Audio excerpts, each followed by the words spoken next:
아담과 하와는 이제 선악과를 따먹고 아주 그들의 인생에 있어 아주 커다란 변화가 생겼습니다. 그 변화는 바로 부끄러움이라는 겁니다. 성경에 보니까 선악과를 먹은 후에 서로 벌거벗은 것을 보고 부끄러워하였다 그랬습니다. 그들은 먼저 서로에 대하여 부끄러움을 느껴서 주변에 있는 나뭇잎을 엮어서 치마로 삼아 자신들의 몸을 감추었습니다. 그리고 그 다음에 그들의 마음속에 들어온 감정은 무엇이냐면 두려움입니다. 하나님께 대하여 두려움을 가졌습니다. 그리하여 그들은 동산 나무 사이에 숨었습니다. 이들이 이렇게 부끄러움과 두려움을 느끼기 전과 후를 나눌 수 있는 이 결정적인 사건이 바로 선악과를 먹었다는 것이죠. 하나님께서 금하신 선악과를 먹는 그 순간 그들은 서로를 향하여 부끄러움을 느꼈고 하나님께 대하여는 두려움을 갖게 되었습니다. 이는 그들이 하나님의 명령을 어긴 것에 대한 죄책감을 가지게 되었다, 수치심을 느끼게 되었다라고 하는 것을 의미합니다. 그래서요, 그들은 이제까지 자신들이 보지 못하였던 서로에게서 자신의 욕망을 보게 된 거죠. 벌거벗은 아담의 모습을 보면서, 벌거벗은 하와의 모습을 보면서 그들이 마음속에 그들이 가지지 못하였던, 이제까지 정말 하나님의 품 안에서 만족하며 살아가던 그 순간에 가지지 못하였던 욕구, 욕망을 그들은 보게 된 겁니다. 그래서 상대방에게서 보이는 욕망이 그 자신의 것이다라고 하는 것을 알았기에 그들은 서로에 대하여 부끄러움, 즉 수치심을 갖게 되었고 결국은 자신의 몸을 가리게 되었던 것입니다. 이러한 죄책감은 이들이 하나님의 명령을 어겼다는 것에 대한 것으로서 결국 하나님께서 선악과를 먹지 말라고 하신 경고의 말씀, 즉 반드시 죽으리라라고 하는 이 말씀으로 인하여 두려움을 갖게 된 겁니다. 우리가 이제 하나님의 말씀을 어겼으니 우리가 하나님 앞에 우리의 이 죄악이, 우리의 이 불순종이 드러나면 죽임을 당할 것이다, 죽을 것이다 라고 하는 두려움을 갖게 된 것입니다. 그들은 하나님의 명령에 불순종하였다는 사실과 그로 인하여서 버림받고 징계를 받아 죽음에 이르게 될 것이다 라고 하는 두려움을 갖게 되었기에 하나님께로부터 자신들을 감추고자, 숨기고자 동산 나무 사이에 숨어서 주님의 부르심에 응답하지 않았던 것입니다. 여러분, 이처럼 우리의 두려움은 하나님께 대하여 죄를 범하고 그러므로 말미암아서 버림받아서 보호받지 못하게 된 자들에게 일어나는 감정이라는 거죠. 우리의 두려움은 내가 하나님께로부터 버림받았다라고 하는 것에 대한 두려움인 거예요. 여러분, 세상의 사람들 모두가 다 두려움에 사로잡혀서 살아가고 있습니다. 우리가 느끼는 두려움은 미래에 대한 두려움, 건강에 대한 두려움, 실직에 대한 두려움, 또 어떤 일에 대한 실패할 것에 대한 두려움 등등 이 두려움으로 가득한 삶을 살아가고 있습니다. 그리고 이 두려움을 해결하기 위하여서 온갖 일들, 선과 악을 구분하지 않고 자신에게 유익하다고 생각되는 일들을 하는 겁니다. 일을 하는 것도 두려움을 이겨내기 위해서 그래요. 공부를 하는 것도 두려움을 이겨내기 위해서입니다. 운동을 하는 것도 두려움 때문입니다.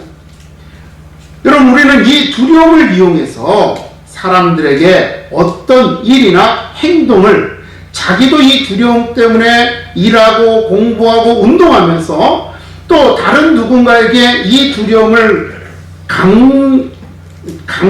강조함으로써 그들도 일하고 공부하고 운동하도록 그렇게 영향력을 끼치려고 합니다.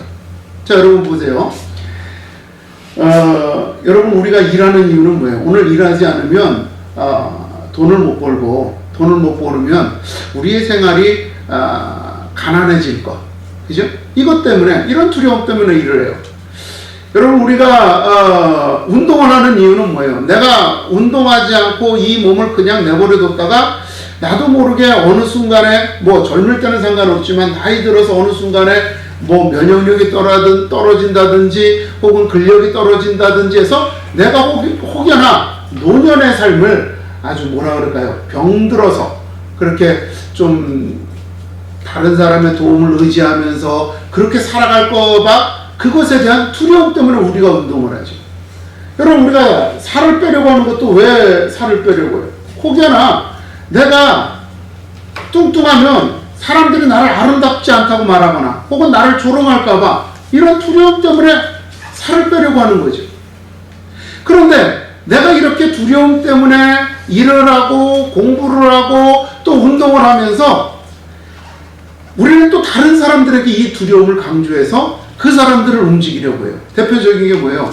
여러분, 우리가 자녀를 기를 때, 가르칠 때 뭐라 그래요? 너 이 다음에 공부 안 하면 뭐 먹고 살래? 그죠? 이거 뭐예요? 이 아이한테 두려움 주는 거예요. 너 공부 안 하면 이 다음에 먹을 게 없어. 그래서 공부하게 만들려는 거예요. 그죠? 너, 예를 들어서 어떤 사람이 지나가는 거린을 보면서 야, 너 엄마 아빠 말 안 듣고 네 멋대로 하면 저렇게 돼. 이게 뭐예요? 너 인생이 엄마 부모님이 시키는 대로 잘 따라서 시키는 대로 잘 행하지 않으면 너도 저 길거리에서 배회하는 노숙자나 거지들처럼 내 인생도 망가질 거야 라고 하는 두려움을 심어주는 거예요. 그래서 이 어린아이들이 이 두려움 때문에 공부하게 되고 부모의 말에 순종하게 하려고 하는 그러한 이유라는 겁니다. 사도 바울은 이러한 두려움이 사람들을 움츠러들게 하는 가장 큰 장애물이다라고 하는 것을 알았습니다. 여러분, 이 두려움, 우리가 세상에서 우리가 미래에 대해서 두려워하고 또 건강에 대해서 두려워하고 실직에 대해서 두려워하는 이 두려움의 원인은 창세기의 아담과 하와의 사건을 보니까 하나님으로부터 버림받았을 때부터 생긴 두려움이더라는 거죠. 그죠?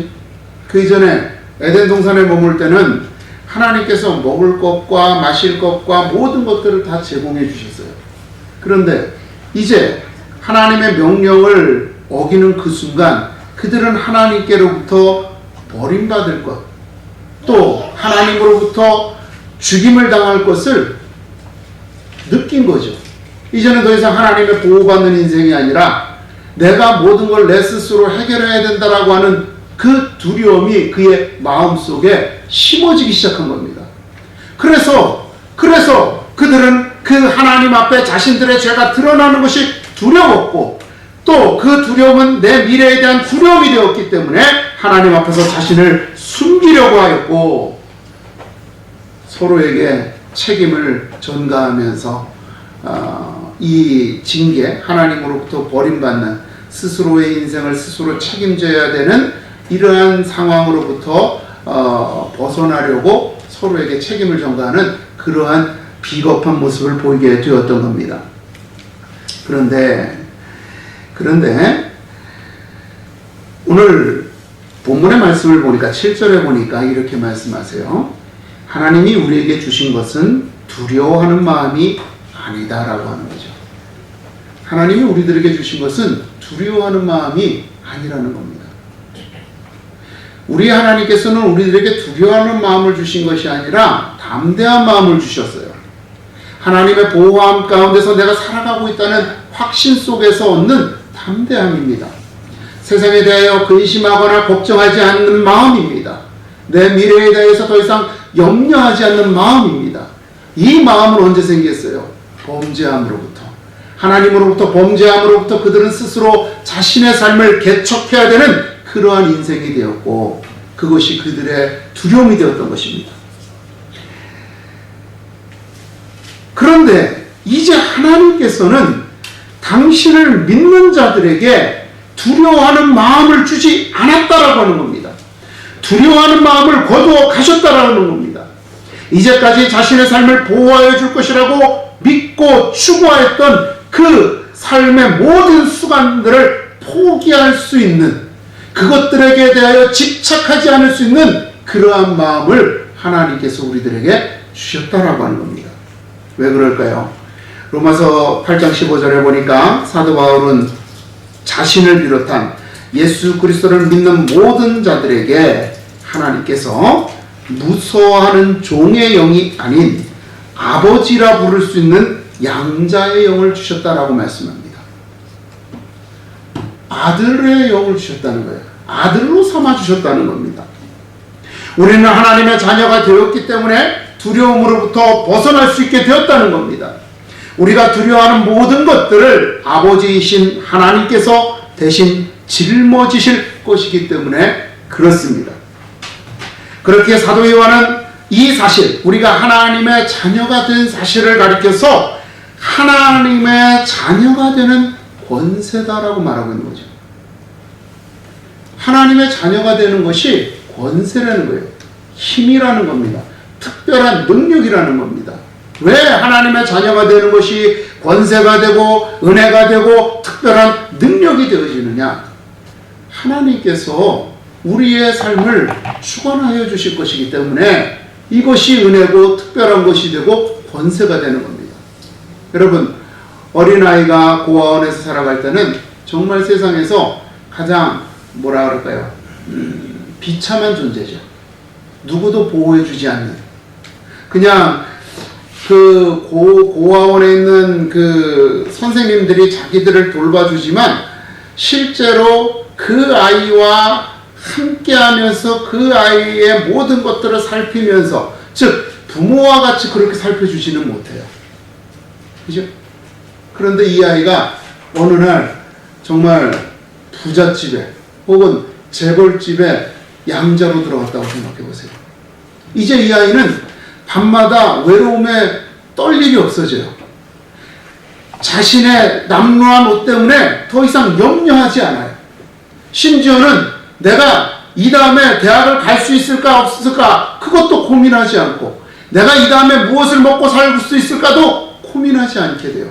왜? 자기의 양부모가 모든 것들을 공급해 줄 거기 때문에 그렇습니다. 이게 특별한 권세죠. 다른 아이들, 같이 고아원에 있던 아이들은 누릴 수 없는 특별한 자격, 특별한 혜택, 특별한 은혜를 그 아이만 갖게 된 겁니다.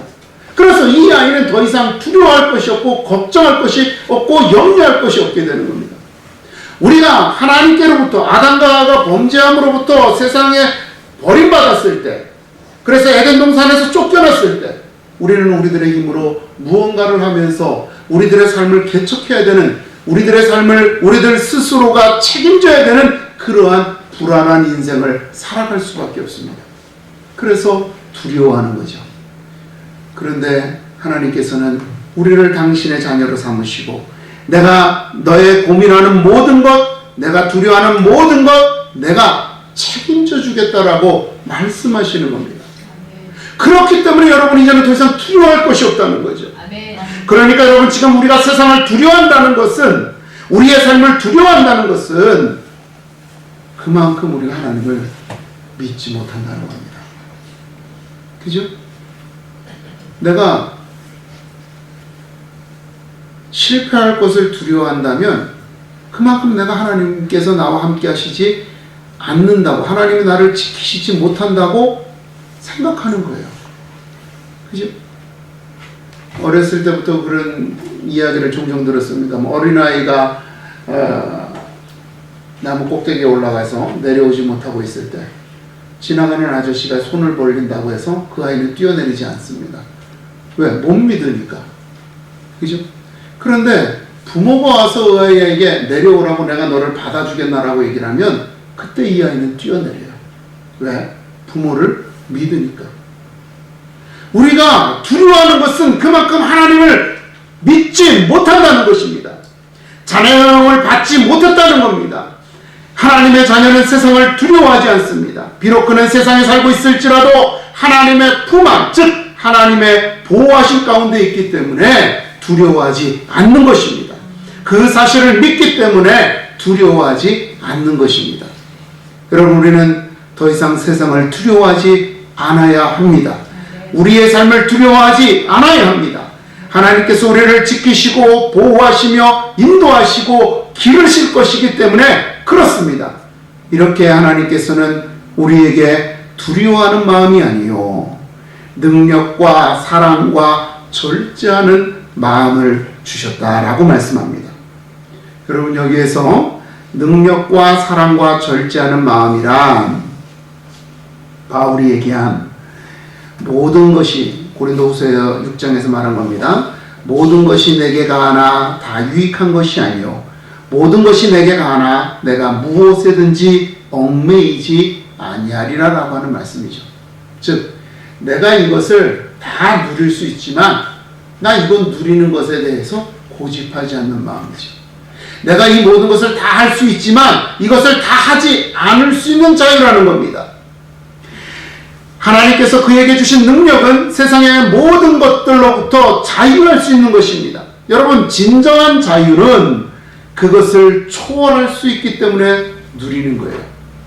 여러분, 우리가 자유하다라고, 우리가 이제 지금 우리 사회가 자유하다라고 하지만 사실 우리가 그렇게 완벽한 자유를 누리지 못하죠. 왜냐? 우리에게는 경제적인 한계가 있고, 그죠? 육체적인 한계가 있고, 또 시간적인 제약, 직장에 얽매여 있고, 이렇기 때문에 사실 우리는 자유롭지 못해요. 그런데 정말로 돈도 많고 시간도 있고 건강하고 이런 사람들은 뭐 어느 날 갑자기 TV를 보다가 맛있는 음식이 뭐 저기 어디야 뭐 저기 전라도 어디에서 한다 그러면 그날 바로 그냥 그거 먹으러 갈 수 있는 사람. 그죠? 왜? 시간에 얽매이지 않고 돈에 얽매이지 않고, 그죠? 그 모든 것들로부터 얽매이지 않는 사람이기 때문에 우리가 자유롭다라고 하는 것은 여러분 이 세상의 모든 것들에 얽매여 있지 않다라고 하는 겁니다. 돈에 얽매여 있지 않고 명예에 얽매여 있지 않고 권력에 얽매여 있지 않을 때 우리가 자유로운 거죠. 내가 돈을 벌어야 돼. 이러한 내 마음속에 어떤 그 압박감이 있으면 맛있는 거 사 먹으러 못 가죠. 그죠? 오늘 내가 이 일을 해내야 돼. 그러면 이 일을 해야 된다라고 하는 이 자신의 심리적인 부담 때문에 주일 예배를 참석하지 못하게 되는 거예요. 그죠? 우리가 자유로워질 수 있다라고 하는 것은 우리를 둘러싸고 있는 모든 것들로부터 내가 얽매이지 않는 것. 내가 그것을 할 수 있지만 하지 않을 수 있는 것. 내가 그것을 해야만 하지만 하지 않을 수 있다라고 하는 것이 이 우리 하나님께서 우리들에게 주시는 자유, 즉 우리들이 참으로 주님 안에서 누리는 자유라고 하는 겁니다. 이 초월함, 이 자유는 그리스도로 인하여 고난받는 것을 통하여 드러나게 됩니다.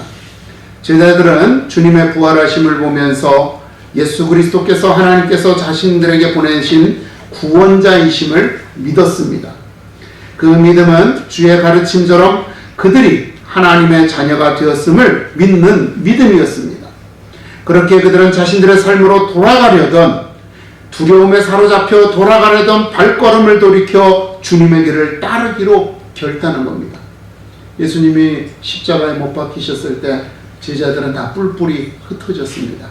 여러분, 우리가 잘 아는 것처럼 복음성가에도 있죠. 엠마오 마을로 가는 두 제자. 그 두 제자는 주님을 믿고 따랐으나 이제는 주님 안에서 자신의 인생의 모든 미래를 보았는데 주님이 십자가에 달려 죽으시는 것을 통하여 자신의 미래가 어느 한순간 막막해진 거죠. 이제 내가 뭘 어떻게 하면 살까? 이 두려움 때문에 내가 예전에 살던 고향으로 돌아가자. 내가 할 줄 아는 게 고기 잡는 일이니까 갈릴리 바닷가에서 가서 고기 잡으면서 살자. 이렇게 이 두려움을 가지고 돌아가던 그 발걸음이 예수 그리스도를 만남으로써 그들은 그 발걸음을 돌이켜 예루살렘으로 다시 돌아가게 됐고, 거기에서 제자들과 함께 마가의 다락방에 모여서 하나님의 주님을 구하며 주님 앞에 기도하게 되었던 것입니다. 바로 그 길은 주께서 겪으셨던 온갖 고난과 수모와 조롱과 핍박을 받는 것이었습니다. 바울 역시 제자들과 같은 믿음으로 하나님의 자녀요 그리스도 예수의 보내심을 받은 사도가 되었기에 하나님께서 성령으로 그를 보호하고 인도하심을 믿었습니다. 그는 더 이상 세상을 두려워하는 자가 아니었기에 세상을 두려워하지 않았습니다. 그리고 그는 이제 세상에 고난받는 것을 두려워하지 않았습니다. 유대교 내에서의 그의 잘 보장된 미래를 포기하고 사람들 앞에 존경받던, 유대교 내에서 존경받던 그 모든 것들을 포기하고 그는 주님의 길을 걸었던 것입니다. 그래서 그는 8절에서 이렇게 말합니다. 내가 우리 주를 증언함과 또는 주를 위하여 갇힌 자 된 나를 부끄러워하지 말고 오직 하나님의 능력을 따라 복음과 함께 고난을 받으라. 앞서서 말씀드렸던 능력과 사랑과 절제하는 마음이란 내가 더 이상 세상의 것들을 두려워하고 세상의 것들에 얽매이지 아니하고 이제는 정말 주님을 따라 나아갈 수 있는 그 능력이요, 그 사랑이요, 그 절제된 삶이라고 하는 겁니다. 여러분, 우리가 지금 그 중국의 우한에 있는 그 코로나 바이러스, 신종 바이러스 때문에 두려워하잖아요. 그러면 예를 들어서 어떤 선교사가 그 지역에 들어가야 된다고 생각을 해보세요. 근데 이러한 일들이 막 나와요. 그러면 어떻게 기도하느냐. 하나님, 내가 이 우한에 들어갔을 때 저 신종 코로나 바이러스가 나를 침범하지 못하도록 주님 지켜주옵소서. 자, 이렇게 기도하는 것이 하나님의 능력을 구하는 것인지, 아니면 하나님, 내가 들어가서 저 코로나 바이러스에 감염되어서 내가 죽을지라도 내가 하나님의 말씀을 들고 저곳에 가서 내가 전하겠습니다라고 하는 것이 하나님이 말씀하시는 능력인지, 오늘 본문에서 말하고 있는, 여기에서 말하고 있는 이 하나님의 능력은 어떤 것일까요? 내가 죽임을 당할지라도, 내가 저 사람들에게 조롱을 당하고 멸시를 당하고 내가 저 사람들로부터 배척당하여서 쫓겨날지라도 나는 주님의 복음을 들고 나가겠습니다. 이게 지금 사도 바울이 오늘 본문에서 말하고 있는 하나님의 능력을 따라서 복음을 위하여 복음과 함께 고난을 받으라라고 하는 말씀이라는 거죠. 지금 이 본문에서 말하고 있는 능력은 이 모든 위험들로부터 보호받는 능력이 아니라 그 위험에도 불구하고 그것을 두려워하지 않고 나가서 주님의 말씀을 전할 수 있는 그 마음의 담대함이요, 그 마음의 능력이라고 하는 겁니다. 여러분, 이처럼 하나님께서 주신 두려워하지 않는 마음, 능력과 사랑과 절제하는 마음은 우리로 하여금 세상에서 하나님의 자녀로 살아가게 하는 줄로 믿습니다. 바울은 이것을 지키라고 말합니다. 13절에서 바울은 내게 들은 바 바른 말을 본받아 지키라고 말합니다. 우리는 복음을 지켜야 합니다. 하나님의 말씀이 잘못 전파되거나 왜곡되지 않도록 하나님의 말씀을 지켜야 합니다. 우리는 세상과 타협하면서 이 말씀을 스스로 응용하는 것을 금하여야지만 합니다. 14절에서 바울은 우리에게 말씀합니다. 우리 안에 거하시는 성령으로 말미암아 내게 부탁한 아름다운 것을 지키라. 이 아름다움은 우리 하나님께서 주신 두려워하지 않는 마음인 줄로 믿습니다. 능력과 사랑과 절제하는 마음인 줄로 믿습니다. 거짓 없는 믿음인 줄로 믿습니다. 여러분, 이 믿음을 가지고, 이 담대함을 가지고 우리 하나님께서 우리를 사랑하시는 것을 믿고 우리는 세상에 당당하게 맞서야 합니다. 두려움을 벗고 하나님의 자녀로 세상 앞에 서야 하는 겁니다.